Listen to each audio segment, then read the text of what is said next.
Днес цял ден гледам новия бюджет и не мога да повярвам на очите си. Тези хора така и не разбраха, че няма да стане по този начин. Опитват се пак да ни излъжат и да ни замажат очите, като отложат две от най-скандалните мерки за 2027.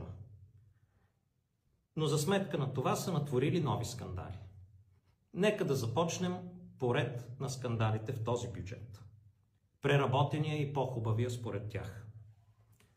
Първо, няма ги парите за младите лекари и медицинските сестри. 260 милиона евро, които обещаваха 5 пъти, вписаха ги в бюджета миналия път под натиск, са изчезнали от бюджета. Щяло да има 30 милиона евро, може би през Министерство на здравеопазването, само за специализантите, това число и в частните болници обаче, нито лев за медицинските сестри, нито лев за всички други, които работят в здравната система и се опитват пак да излъжат абсолютно всички. Под натиска на познайте кой, частните болници.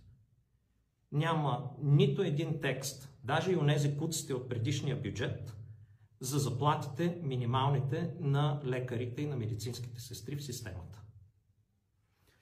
Но за сметка на това отчитат 260 милиона евро спестени разходи.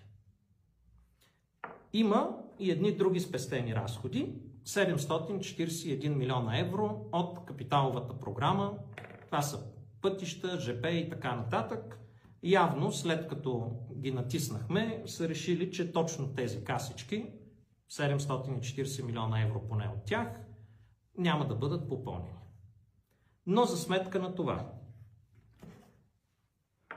заплатите в Висшия съдебен съвет продължават да се вдигат от 24 000 лева на месец на 30 000 лева на месец.